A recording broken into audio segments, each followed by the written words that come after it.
And we're back. I know. So I literally just loaded up another 3/4 hopper here to dump in the cart to get the semi going, and turned on my auger, and it was like ding, ding, ding, ding, ding, ding, pop. And I'm like, oh no. Oh no. It sheared a shear pin on this auger. And it actually ran long enough to shear the shear pin, so it probably filled it up. So we'll see if we can get it going without shearing another one. If we can get it changed here, maybe we can open that up so there's just a little less auger to move. And if you're wondering what the shear pins look like, there they are right there. And then they go in right, hold on, let me zoom in, right there where that head goes. So we've sheared one coupler off the south combine, and we just sheared our first auger pin. I've never sheared an auger pin actually. That's the first time I've ever sheared an auger pin. Even last year when we had all the rain dump on us, we burnt belts off, but we never sheared a pin. So we're gonna change this and we'll try it again. Okay, so these pins are they're actually like bolts with a little bit of thread on them. How do we know? Because we already pulled one out.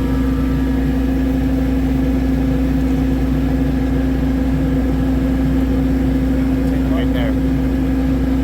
You got that?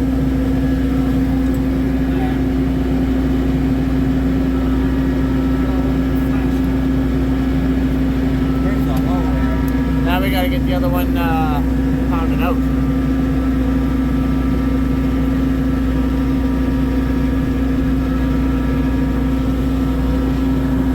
See the hole at the back side?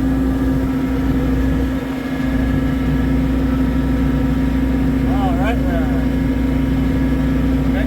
This one should front it and push it out, wouldn't we say? That's what I'm hoping for, yeah. Put the new one in. I hope. Out the back now? I have no idea. It's probably gonna come out in between. I don't know. I'm never gonna change one of these. First time for everything. I've actually never done an auger shear pin ever. And we've all got some rocks. Yeah.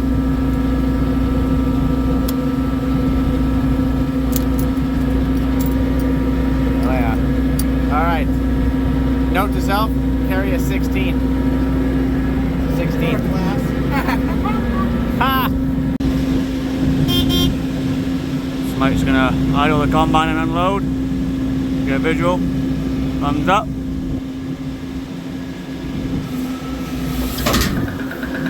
And she went snap again. Mike's actually had to take the extension off. So we're going to then try and redo it and then see if that doesn't split the shear pin again. Round two. Round two. So if this doesn't work, which I don't think it's going to, we're going to have to drain this whole auger, which I'm worried that it will probably just drain my hopper, because I don't know if you can drain the auger without draining the hopper. It's really unfortunate. And then whenever we get in there, we're going to lower down the slides so that way it doesn't bite so much, I guess.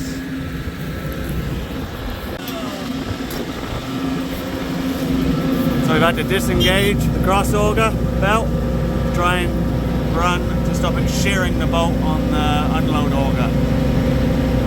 In my opinion, that is a stupid design. You've got all these shields around it, so you can't take that belt fully off.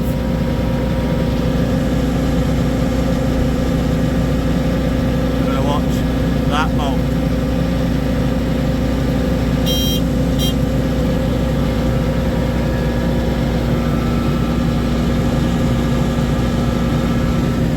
So that to take the extend off. Nice.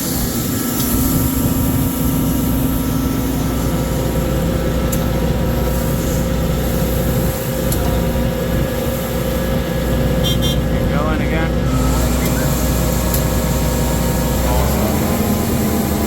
In the auger.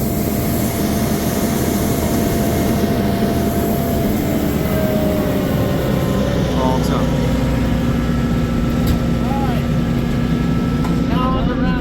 about the bits? Yeah, about getting these drags empty.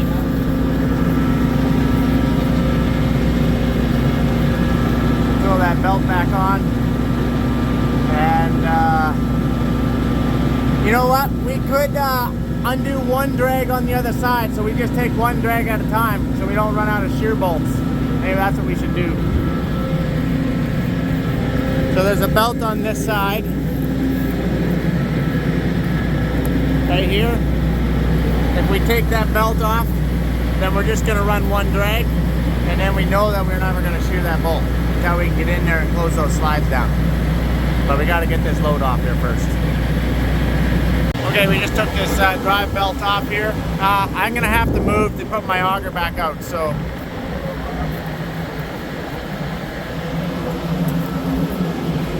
Now we know we're good. Now we know we're good. And there we go.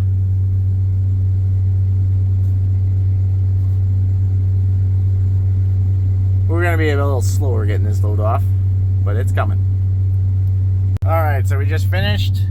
There's just a little bit up against the window here. The rest of it is empty. You see that other trough right there? That one's the one that was running. We're gonna go put that belt back on, finish emptying this thing out. Lee is tightening that up. I noticed that we're getting some serious, you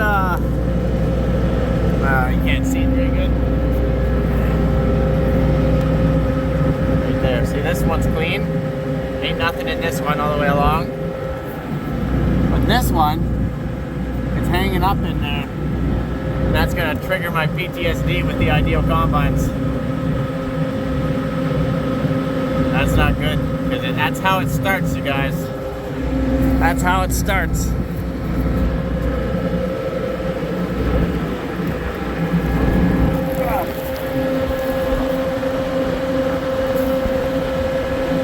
Never thought I was gonna have to dig out the back end of an X9. Okay, I gotta let you go. I can do this. Okay, we did that. Good thing we caught that, because that could have kept building up and then it would have plugged this side off, and then the rest is history. Bad news bears. All right, let's give this one last try. We'll empty off our hopper here.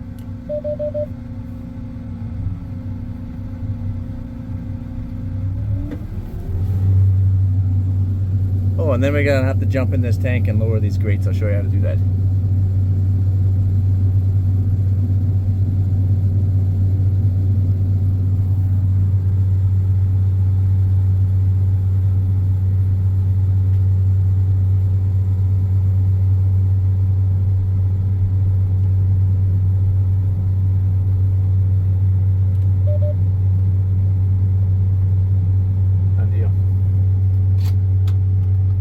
Good to go. I'm just going to jump out and lower these grates. Okay, 66,600 pounds. When you're in the hopper, this one's in the top hole, and we're going to put it in the bottom hole right there. So we lower this grate down a little more, so that way it bites a little bit less. Same with this one. Well, maybe this one's already in the low hole. Yeah, it is. That's the top. That doesn't give me all worms and fuzzies inside, you guys. Really, we're not doing a whole heck of a lot here. Okay, so we lowered that one down, one hole. Yeah. And then we actually did the same to that side. Lowered it down one hole. This one here, you can't really do anything with this. There is no other options for you. It's literally just this. And this one's already been lowered down. So lentils is like augering gravel. It's really hard, especially tough lentils. And then look at that. Gums everything up. That does not make for good augering, you guys. That's hard on, well, that's hard on shear pins. So if that's what our auger looks like, actually it won't, because this runs all the time. That doesn't. That will look like this.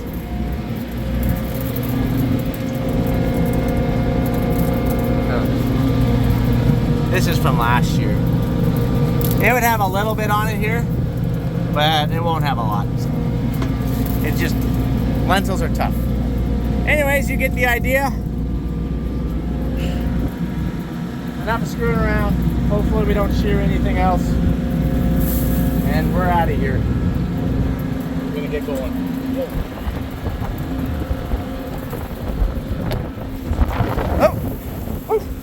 All right, guys. Adios, amigo. Well, it's still August 30th. We just finished the red lentils that we had ready to combine. It's like 9 o'clock at night. There is a big storm coming in. We are under a severe thunderstorm watch. There is some lightning. I'm trying to figure out if we're gonna actually get out of here before this storm hits us. It's red, so like it's gonna dump a lot of water. And I was finishing up the last couple passes of the field, and I kind of felt a familiar thing with the X9. It was running a lot of power, and anyways, I was like, oh man, the last time it runs into the yellow when I'm really not doing anything is when I plugged the back end of the Ideals. And here we just plugged the back end of the X9.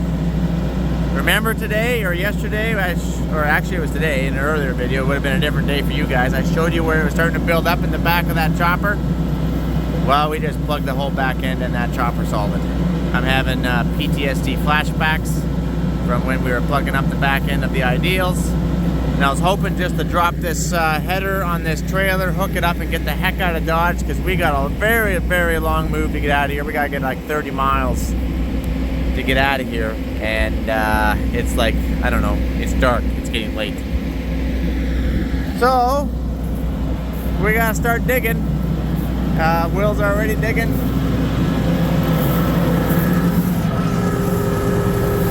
Now there's a big pile of straw, the chopper's plug solid, and she was groaning the horsepower down all the way to the rotors. And guess what?